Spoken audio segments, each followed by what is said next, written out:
Greetings, Disney Cynics. Do you want to be where the people aren't?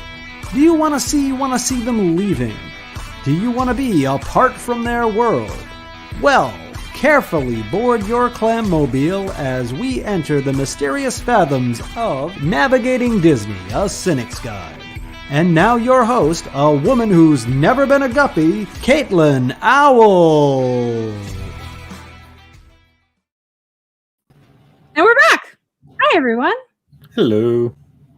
So if you guys are new here, the rundown of the situation is I'm Caitlin. I am a somewhat reformed Disney hater person type thing. And these are the two gentlemen who have helped me navigate my way there. Gentlemen, please introduce yourselves.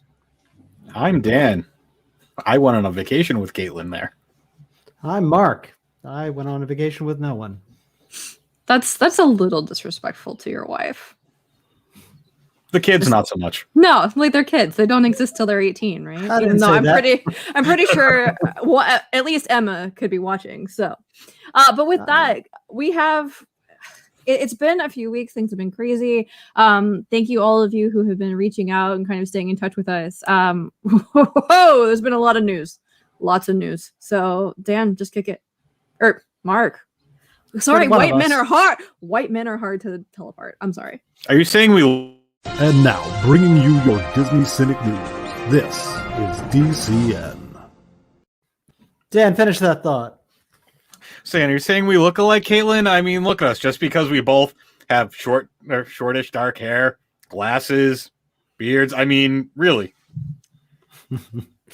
You know, I actually never realized that I never thought you guys looked similar, but maybe. Let's put up a poll on Instagram. Anyway, Mark, what's our news? Well, I mean, there's a deluge of modifications coming in terms of rollbacks to COVID guidelines in the parks. Outdoor mask requirements have been lifted. Distancing has been narrowed. Capacity is being increased, and temp checks are long gone at this point. There's a number of other, myriad of other changes that have happened as rollbacks, as they're moving out of COVID phase. How do you guys feel about this? You think it's premature? You think it's about time? I think it's a bit premature on some of the stuff, like the temperature checks. I mean, whatever, those were fairly pointless to begin with anyways. They didn't really do anything. But, you know, like, walking around with the mask off, that type of stuff. It's like, I don't know. I'm not there yet. There's still not enough people, you know, with the vaccine right now. So I don't know. Not my favorite thing. I agree. I'm very lucky that I'm in Rhode Island, which has one of the highest vaccination rates in the country right now. But like, I had a friend who got accosted at the grocery store today for wearing a mask when like, it's not required, but it's still optional. I still double mask when I go out. I'm fully vaccinated. It's just, I need a few weeks to go by to see where we're at. I know Disney knows what they're doing, but I'm too nervous to do this. Yeah, I mean, we're of the opinion in this house that even though you know, both my wife and I are vaccinated. My daughter's had her first shot. Even when the four of us are vaccinated, until we reach herd immunity, it's just feels like the responsible thing for all of us to kind of stop the virus in its tracks. But, you know, you can't eat a churro through a mask. So I guess that's what we're talking about here. I would pay to see that. I mean, not unless you have a modified mask with a churro. No, cloth mask. Or N95, I will ram it through. $20 to whoever sends me a video of them doing that. You just need to bring one of those like micro blenders with you. You drop it in there, and then you just take it through a straw. There you go. Well, Dan, I'll pay for your ice cream next time I see you. The beloved Mickey's Not So Scary has been confirmed to not be returning in October. In its place will be a modified after-hours limited ticket event known as Mickey's Boo Bash. It'll feature specialized cavalcades, treat drops, and the ability to wear costumes. I know you guys won't be down for this particular event, but I don't know if you have an opinion about the Boo Bash. I think you missed a huge opportunity here, Mark, because you could have been like, they've canceled Mickey's Not So Scary Halloween. Boo! Bash is coming back. You could have done that. Wow, I could have. You failed. I feel like I've let everyone I know down. So obviously I don't have a release stake in this fight. I'm glad they're doing something. Halloween is my favorite time of year. So, I mean, yay. I mean, it's the Not So Scary party without the parade and the fireworks and the stage shows. That's really what I'm taking from it. So the $100 extra like Cruella de Vil ticketed thing within the ticketed event. Like, yeah, no, it's just trick or treating. Yep. I mean, you just described the three best things about the Halloween party. Oh, I agree. But having said that, I mean, as you guys know, I am a gigantic fan of Halloween at Disney, so I'm excited that they're at least making something available. And it's nice to know that hard ticket events are returning, because as you know, there's nothing I like more than going down, giving them a bunch of money, and then just giving them a little bit more. Recently announced, I only just learned about this one, guys. In a partnership with Snap, Disney will be bringing AR, augmented reality, to Disney parks in their photos, in something that's a little bit more involved than putting Tinkerbell on your hand. And the photos will include augmented reality versions of Disney IP interacting with guests. I don't know 100% know what this means, but it sounds interesting. It's just basically Disney Snapchat filters is what it amounts to. I mean, it'll be fun to see and fun to play with, but it's nothing super special. It's just, if you use it, then it's great. Is that going to be a part of PhotoPass, or are you going to have to pay extra for that too? I'm thinking it would probably be part of PhotoPass, because I can't. I mean, like the what they currently have for augmented. I mean, you cannot fathom the amount of crap I do not give about the little like being able to have Timon and Pumbaa in my photo with me. You don't want Figment flying over your head? No, and and the fact, like, anytime, like the videos we usually get a kick out of, those are kind of cool because you get to see like real live, like ride footage. But the Figment, like landing on my shoulder, I'm good. I'm all set. Actually, one of my favorite photos from our trip is one of those stupid cartoon photos. And it's because it was Dan's family, my family, and they had my stepdaughter hold her hand out so Remy could sit on top of it. And everyone was supposed to be reacting like, oh my gosh, it's Remy, right? Well, Nora just deadpanned. And so her face is like flat and evil. And literally everyone behind her is like, shock, gasp, yay, Remy. And she's just like, I'm gonna kill this mouth. She's just upset about the plague that she's getting. Basically, it's honestly though, I totally get it, but it's, I don't know. I don't need a Snapchat filter. Whatever. Next. In Epcot's Mexico Pavilion, the Three Caballeros ride has reintroduced the audio animatronic. Three Caballeros, Donald, Panchito, and Jose, and they have been restored to completely new technology. Some of the components that made up these characters were over 50 years old, that were like brought in from the Disneyland park, and none of them are being portrayed by a cactus. You guys like this ride? Yeah, Heather and I have ridden that ride more times than we probably should have. But sometimes you're just looking for something relaxing to do, and it's not the worst ride to go on. I feel like it's a little racist, but I love it. A little? Why? I mean, like, celebration. In the case of Three Caballeros, I would make an argument that was part of a cultural outreach program. Those were actors that were indigenous to the areas that they were representing. And Jose Carioca is considered like the mascot of Brazil, who's absolutely beloved. So in the case of, like I'm not saying that Disney in the 40s wasn't racist. I'm just saying that Sala de los Amigos and Three Caballeros were actually attempts to involve the actual culture of the country that they're portraying. But, maybe I'm drinking the old Mickey-shaped Kool-Aid. I don't know. Drinking the park water. I was gonna say it's the Dole Whip, isn't it? No, melted Dole Whip and amphetamines. I actually was really amused by the cactus with the sombrero. I thought that was brilliant. Yeah, probably more than I should have been. Every time someone posted about it on social media, I was like, I love this. And equally so, like Jose doing a face plant. Yeah, of course. Yep. Butt in the air. You're just like, yeah, I'm here for it. It's something very. You went across the way to the tequila bar, and just. Then he came back. They could have just given me that narrative of he was just doing shots at Cava de Tequila and he forgot he had a second shift, guys. I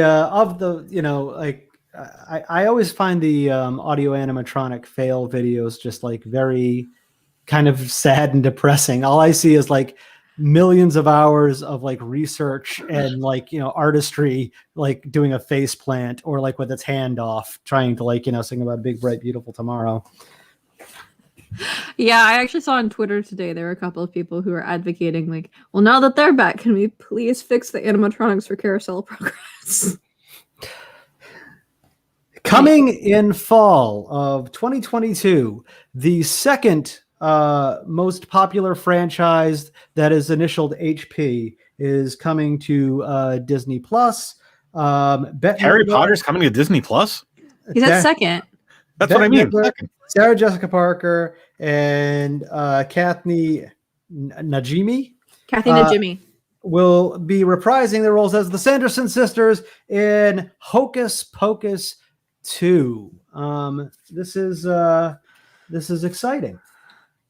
If they mess this one up, you'll have an entire generation after you. So, good luck, Disney. I'm just excited. Hopefully, we can get some more Doug Jones because I love everything that he's in. Some more Billy Butcher would be good with me. Nice. I would love that too. And I do just have to say, I'm interested to see what they do, and also we're kind of nearish to Salem. Are they going to be filming there? Who knows? We'll see. Possible. Anyway, I'm super excited. I can't wait. I feel like I might have seen a casting notice on that, but and folks, that's the news. So over to you, Caitlin. So I feel like I've been given way too much power for this episode, and I'm a little afraid for you guys. I also have the literal feeling right now that I have when I start to teach, which is did I do enough research? Was 10 hours of research enough? Which obviously I didn't research this for 10 hours. It was more 2. So yeah, I wanted to talk about what sorry. Dying. I want to talk to you guys about what I consider to be subversive Disney culture, and I realize that is not the right word. So I apologize for that. But while searching for the correct word, Mark beat me to it. I came up with the brilliant name for this episode and our topic, which is alt Disney. I just fanfare everyone. It's brilliant. Now, so thank you. So I want to talk to you guys about this because all of my life, growing up, I always heard weird sort of oh, there's a goth Disney and there's Harry Potter Disney and things like that. And yes, that's what we're going to talk about. So I have been trying to find out as much as I can about days that you can have at Disney that are not necessarily sponsored by Disney, but fun stuff. So how do you guys want to do this? Do you want the oldest one first? Do you want the one that I think that you're going to want to talk the most about first? Why don't we save the most controversial for last, or whatever you think the most bombastic one will be last? That's good. And if you want to start with the first one, that's a nice genesis, I think. No, well, actually, we're going to go in reverse chronological order, which I think works very well. So, gentlemen, I need you to explain to me what you would consider to be your Sunday best. What would be the most the nicest looking outfit that you could wear to a Disney park, how would you look? I would wear my most non-stained tube top. That's hot, Mark. Same, Dan. You just like full tube top, like short shorts. I'm thinking more of pasties with tassels. So nice, yeah. But that's really me. Just really dressing it up. So I don't think any of those outfits would actually contribute to this day.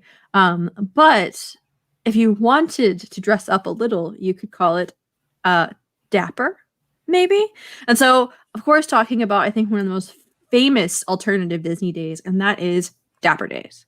So it's actually started as Dapper Day, but it's multiple days now. Shock to no one. So started in 2011, started in Disneyland, which also, these pretty much all started in Disneyland, or at least two of them did.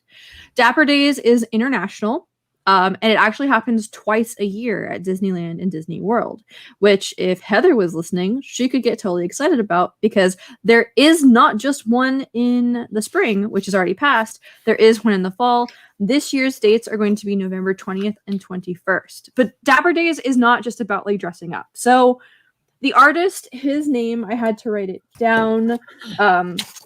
His name is sticking to my page, and I am stalling for time. What was his name, Caitlin? Thanks, Mark. Actually, yeah, the page is just completely stuck, so that's cool. But so anyway, founded in 2011. It's by an artist named Justin Jorgensen, who does seem to just go by Justin J now, which cool, whatever, evolution. The first event actually had 100 people, and so his inspiration, according to him, is that he realized that in his circle, which I imagine is like a bunch of Los Angeles like artist friends who are like going to like water tasting events with like a water sommelier, like that's like my vision of these people. He said that they were dressing down to go to the parks, which like I get. By the end of my first day in Hollywood Studios, I was in leggings and flip-flops because I just like couldn't care about life at that point. I was too tired. Get it. But so he was like, you know what? People want to embrace looking nice. They want to embrace this kind of other culture and dress up for the parks. So the whole idea of Dapper Days was born. He also credits the inspiration for the name, which I kind of want to debate on this, is that he went to a store in Canada called Dapper Dan, and he asked his parents, like, what does dapper mean? And they were basically like, when you're styled and classy. But for me, Dapper Dan and Dapper Days always goes back to the film Oh Brother, Where Art Thou, where Dapper Dan was the pomade that he put in his hair. I don't want fun. Exactly. I'm a Dapper Dan man.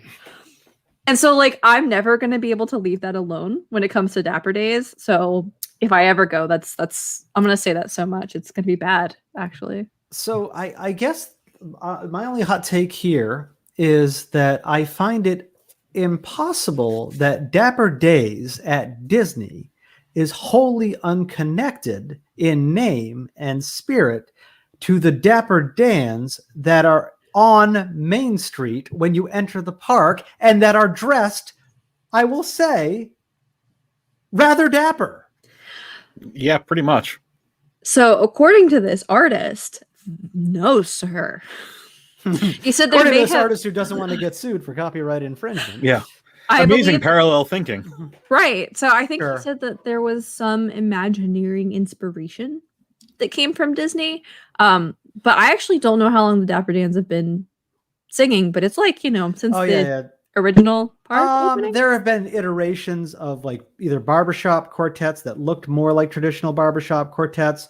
There were firemen and there were policemen iterations of this on Main Street, like, bobbies with like the tall hats. Yeah. Okay. But the Dapper Dans have been in like kind of an institution for long enough that I would say that I'm going to go out on a limb here and say they outdate Dapper Days. That does not necessarily mean that there could not be two separate streams of thought, right? But, no, and we're obviously saying these kinds of things so we don't get sued, but obviously there are some similarities as well. So great minds, always wonderful. Sure. So Dapper Days has been something that I've actually like always been drawn to at Disney, is because I love the idea of like having like a crazy like poofy dress. Like I think that's just something we all want in our lives, especially you two. But the thing is, like, Disney has like their own dress shop. They have every year around Dapper Days they release pins that are like the main characters like dressed in dapper clothing. But Dapper Days is still not sanctioned by Disney. And so this is going to be a trend that you see in all of these, is that these alternative days, they actually Disney profits off them substantially, but they're not official Disney things. So Dapper Days has like become this huge thing. So the first one, like I said, it had 100 people there. It then evolved in the second year to 500, and they're now thinking it's 25,000 people now. Wow. So that's ridiculous. And like just the sheer size, that's crazy. But they also have a Dapper Expo where you can purchase clothing to wear to Dapper Days, and there are also no rules, and that's why I'm not coming out and saying like how this is how you dress in a dapper fashion. It's literally your definition. So some people have said it's dressing in your Sunday best. Some people have pinpointed it back to that vintage sort of 50s, 40s, 60s era, depending on what year you're looking at. But it's really about like how you want to style yourself. And so the whole idea is you're going to a theme park looking the best you can, which is also something that would have happened when Disney opened. You didn't go in flip-flops and sweatpants because that's just not chill, man. I actually like find this this is not the first time I've heard of Dapper Days. But I find Dapper Days very compelling. I mean, like, it's like there's a little hipster vein that runs through it, certainly, but like more than not, I just think it sounds nice.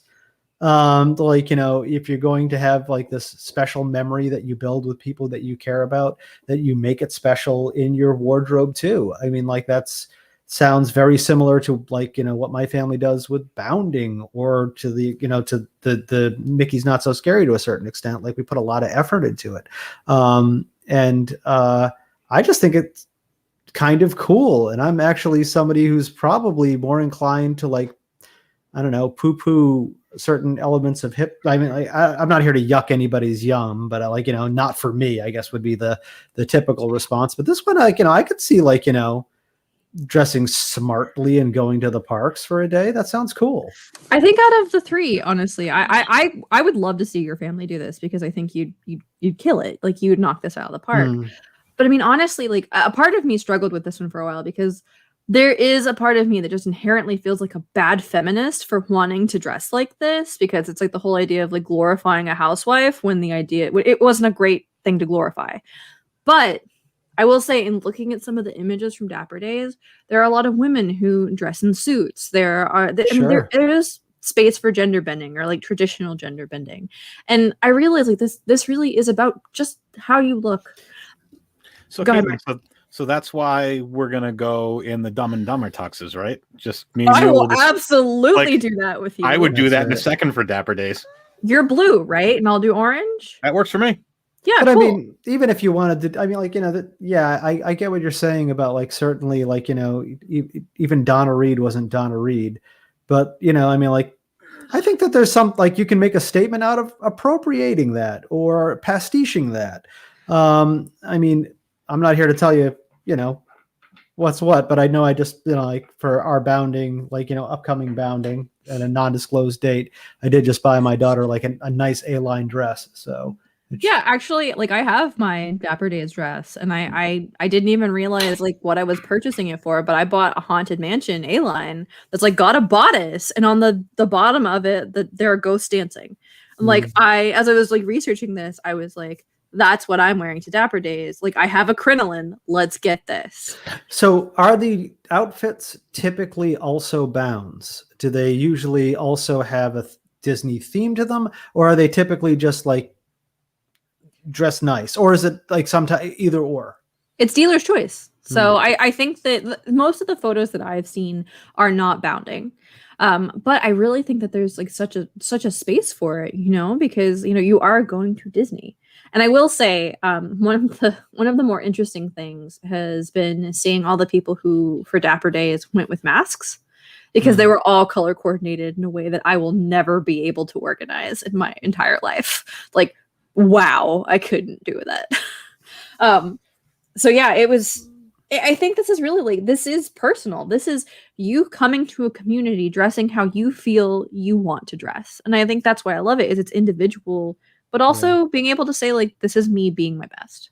Yeah, and I mean, I think there's an element of creativity to it that I think and style, and I don't know. I think it's classy. Dan, you want to be two out of the 4 Dapper Dans with me? Yeah, absolutely. That's another thing I would love to do. Just going down there, get a group of people together, and just show up as the Dapper Dans. Like, Should we try to sing? Like, I can't sing. Or we go as the Cadaver Dance and just really just combine everything. But like, lay down deep into zombie, and just like, and you don't have to sing. You can just like, oh, yeah, exactly. We can harmonize doing that. Yeah, we should practice harmonizing though. Like, just to be. When you're up here, I need to be up here, not down here.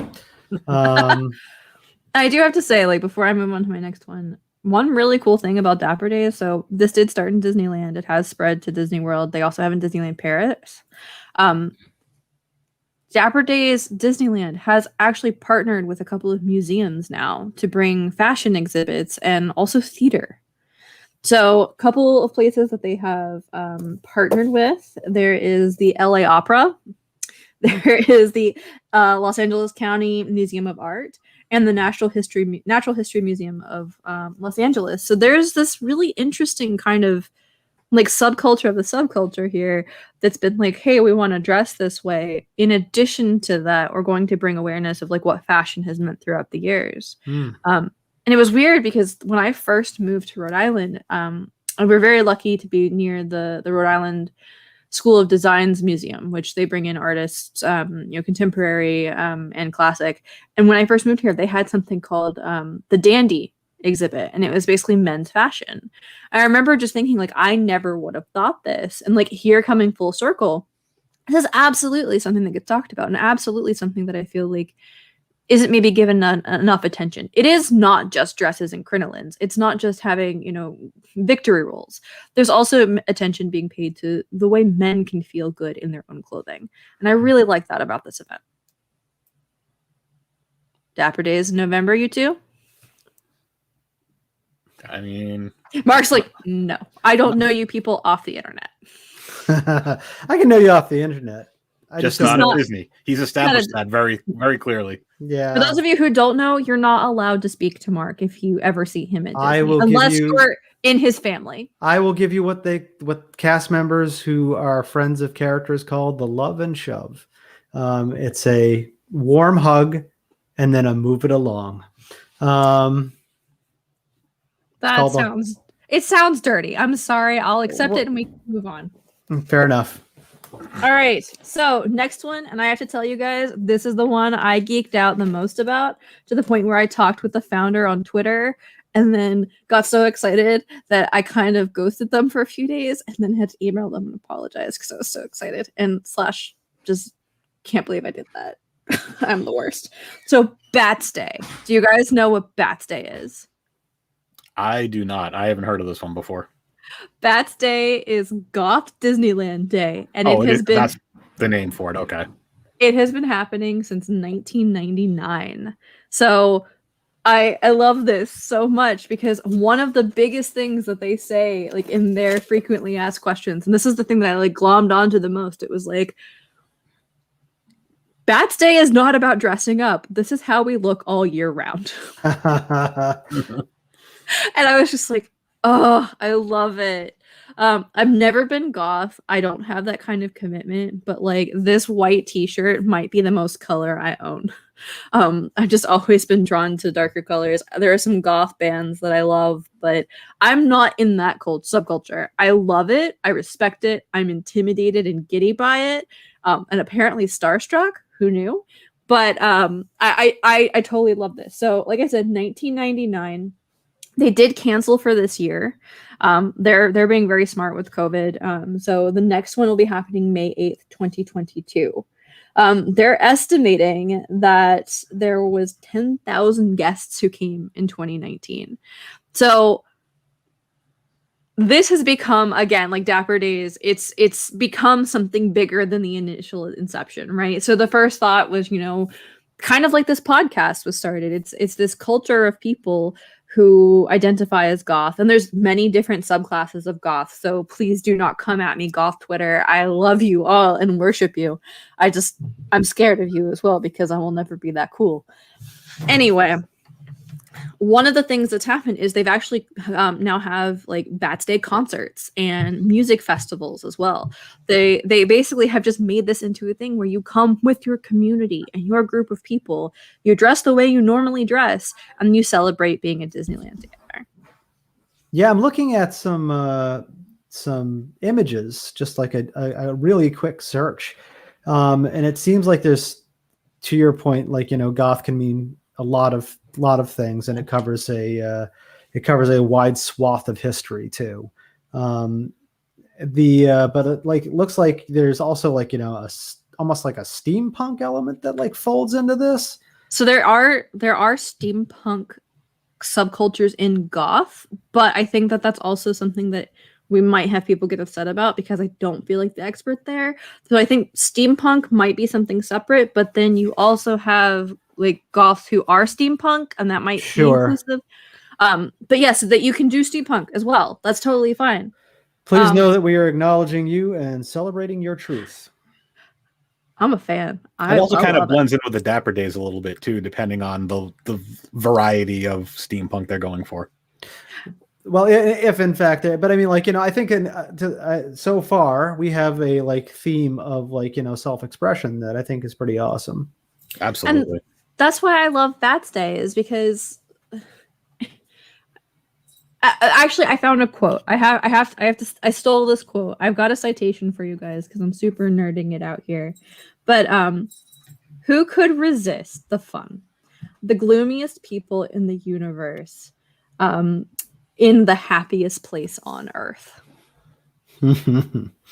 And that's so perfect for me because that's like the whole point of this podcast, right? Is that we're all kind of jerks. Yeah. I was gonna say that basically sums up our trip, or you leading up to the trip was that. I'd say during the trip as well, sir. But yeah, no, it's this idea that you are welcome in Disney with this community, and I love it. Also, I tried to find more information about the founder, just as I did with Justin J for Dapper Days, and all I could find was that this guy is called Noah K.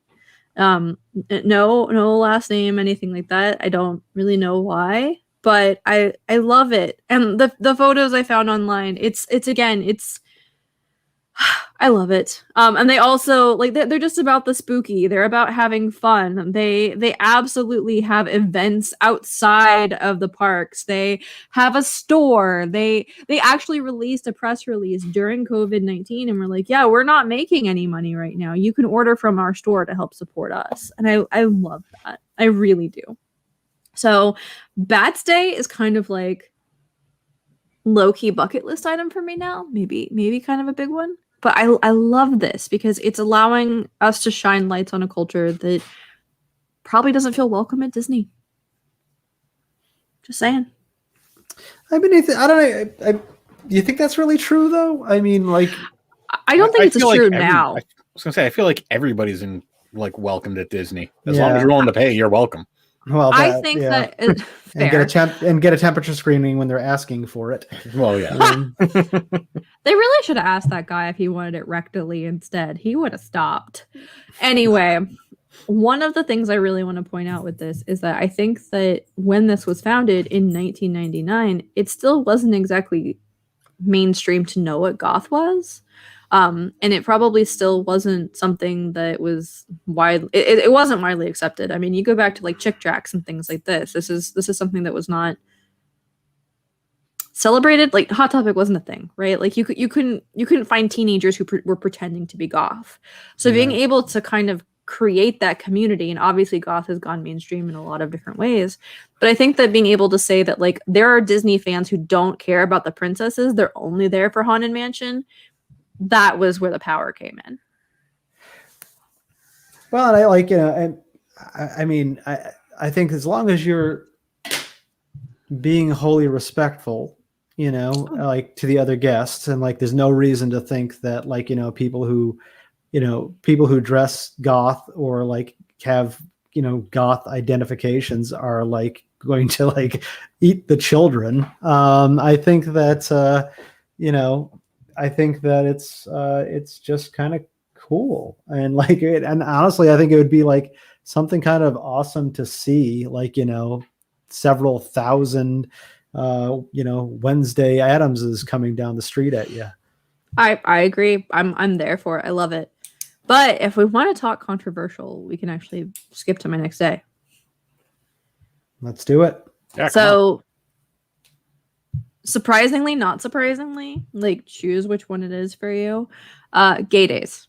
So, Gay Days has been happening at Disney. Again, this is unofficial, but stick with me here because I have some news about that as well. And it's been happening since 1991. So put yourself back in 1991, ladies and gentlemen. I have no memories from then because of how young I was. That was shade at Mark and Dan directly, by the way. So I think I got my first ear trumpet around 91. That's adorable. Nice. So yeah, the first day actually had almost 3,000 people in 1991. So process that. This is a time when being gay wasn't okay. Maybe starting to talk about it more, but the most interesting thing, and this is the tradition that has stuck around, is that online on bulletin boards, like through different publications, through talking through different communities, everyone was told that if they were there for Gay Days to wear a red shirt. And that was so they could easily identify who was also part of the LGBT community. And it's actually carried. Like, you still will have your red shirt day for Gay Days.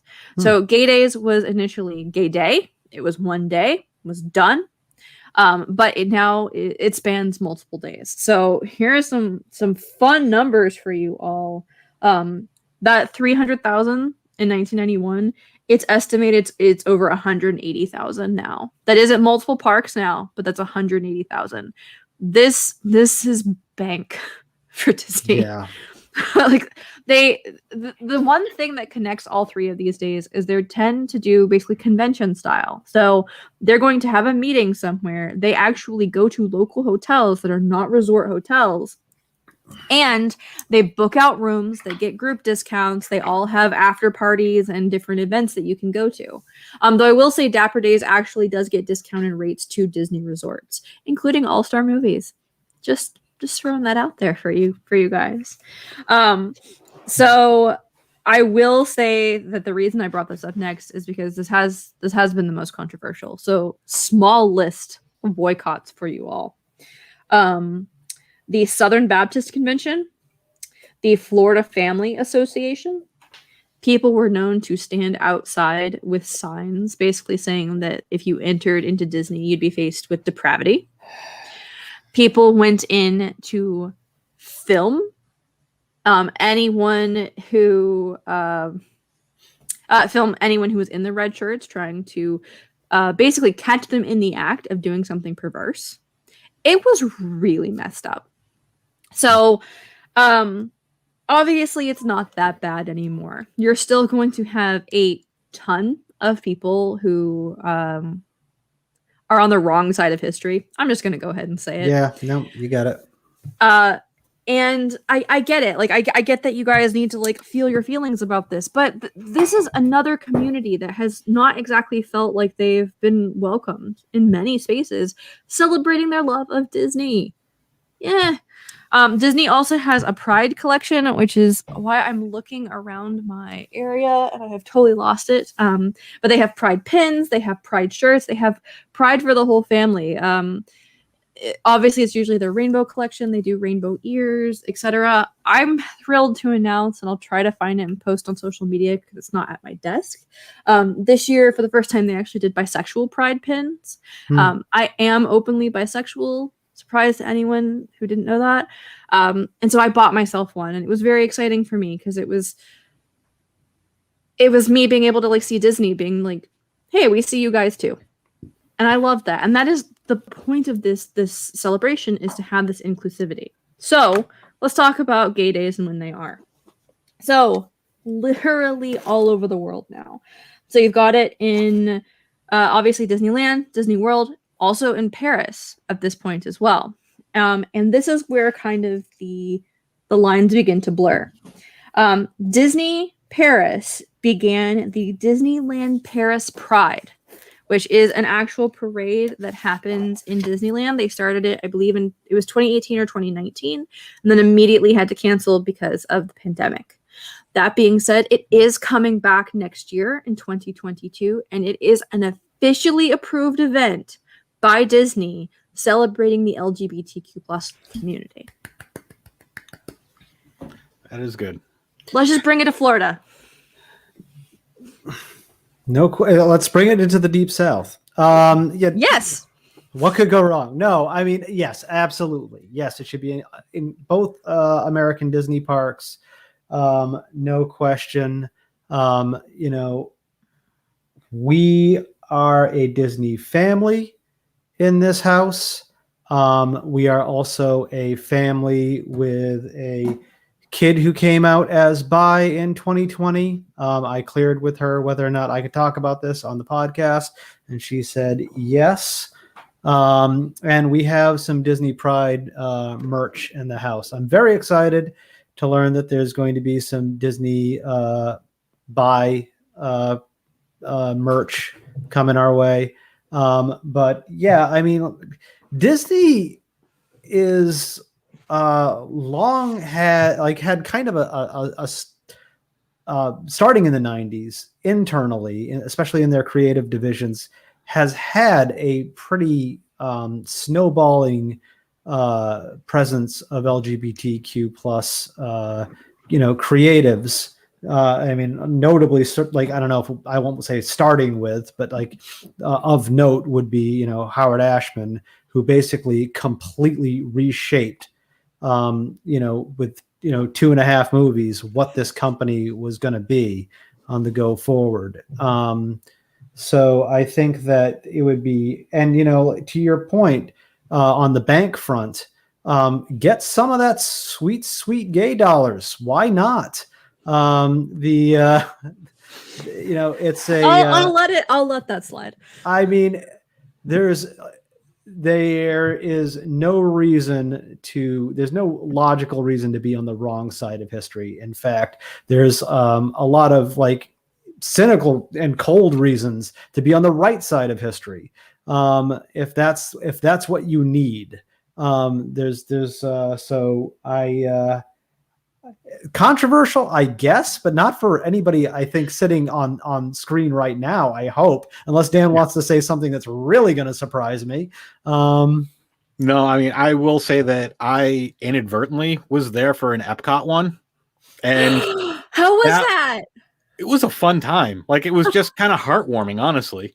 It was just, seeing people just being themselves. And like, it was just, this sounds ridiculous, but it was just, it added to the magic of just, people that aren't normally accepted, I guess would be the way to say it. But it was just like, they didn't care. They were just being who they were. They were they were kind of in their element. And it was nice to see. And this is quite a while ago that I saw this, that I was there for it. And it was just, I did it before. I'm like, you know what? I would go back because it was such a fun time. Yeah, I mean, the last thing you'd ever want to see at a Disney park is a culture of color and flamboyance and fun. So yeah, that sounds terrible, doesn't it? Fun? But why would you go to Disney for fun? Like, that's not allowed. But so I'm curious, what do you guys think of these days? Which one would you go to? Like, I feel like, Mark, you're solidly like Camp Dapper Days. Solid.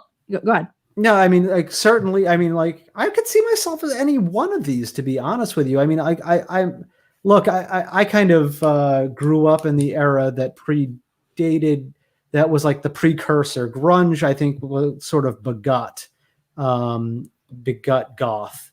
But, like, Daria was like firmly in my generation. I think like she was, effectively, a goth icon.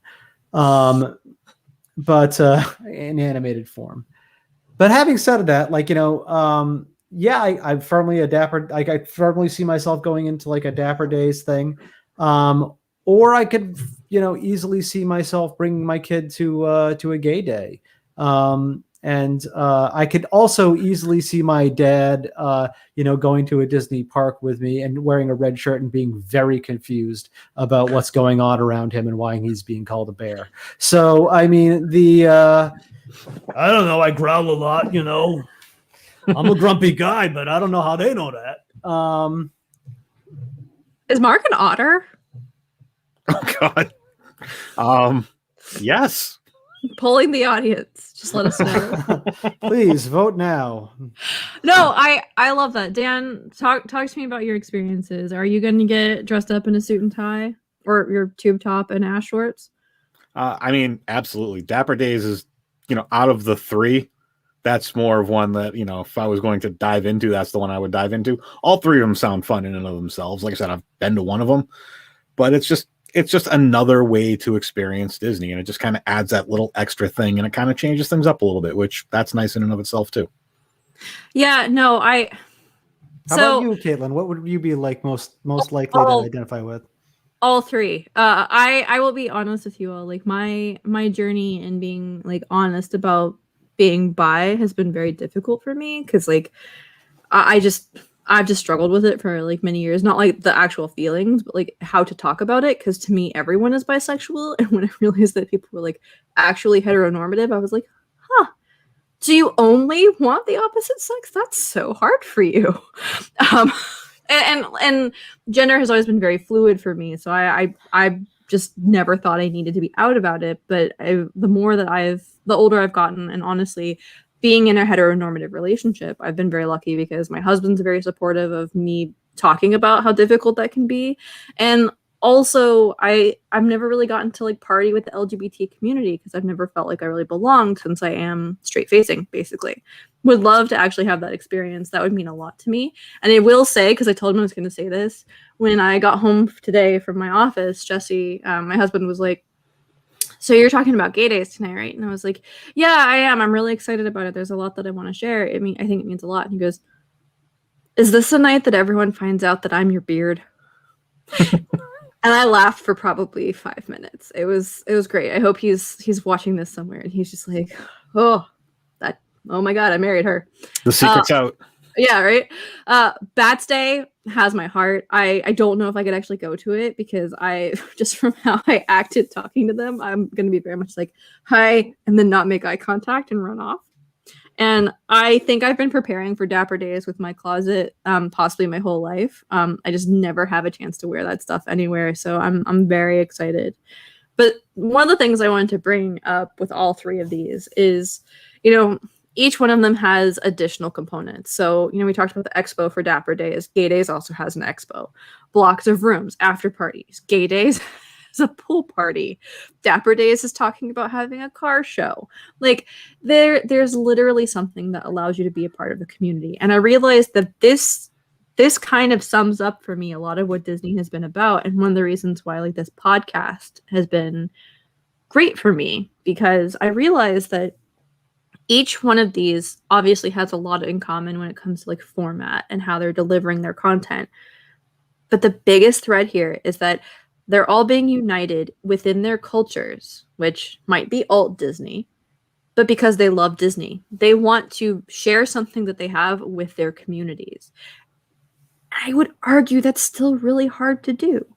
And I think Disney is giving that platform, especially like with the LGBTQ population, 180,000 people who now feel safe to do that. Whereas in 1991, 3,000 probably wasn't even safe to do. Mm-hmm.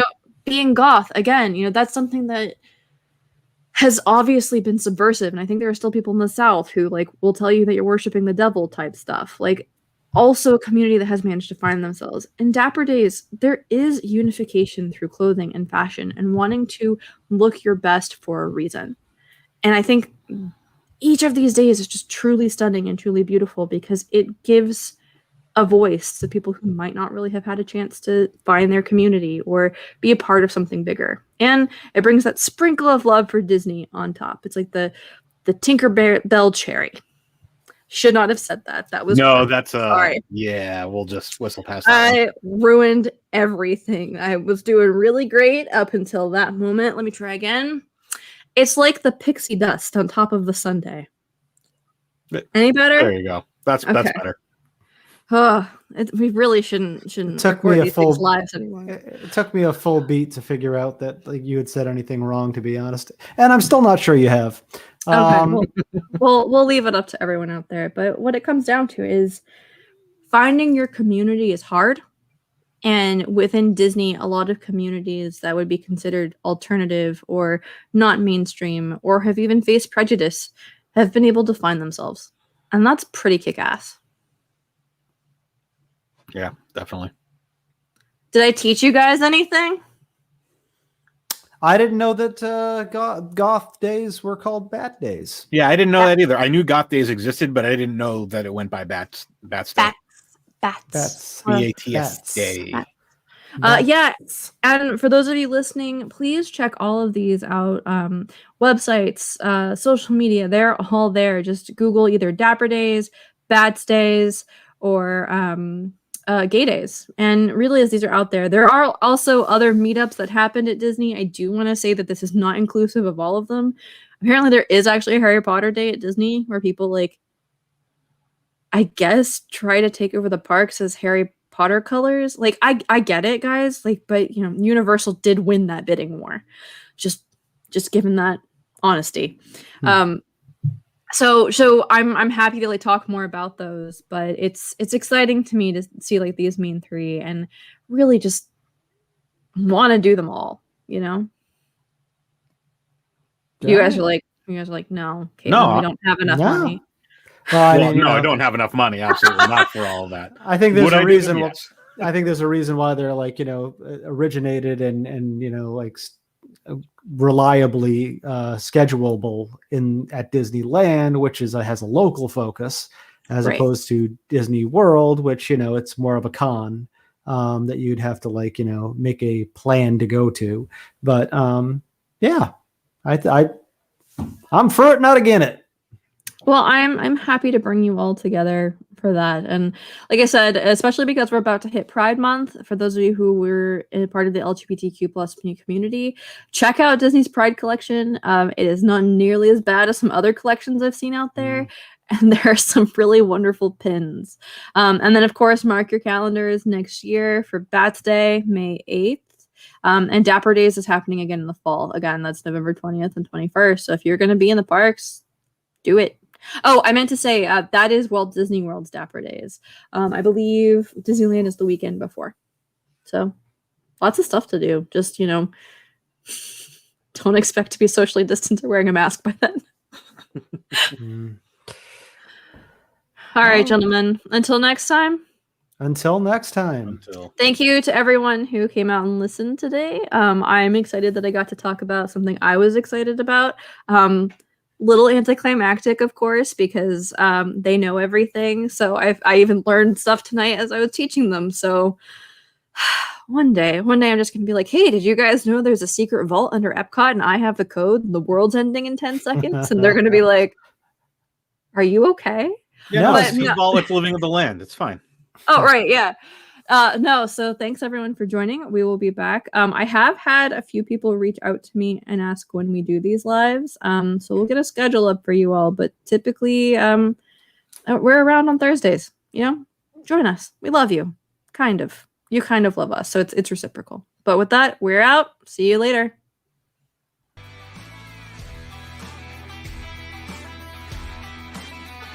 We hope you've enjoyed this episode of Navigating Disney, a Cynic's Guide. Our producer is Caitlin Owl.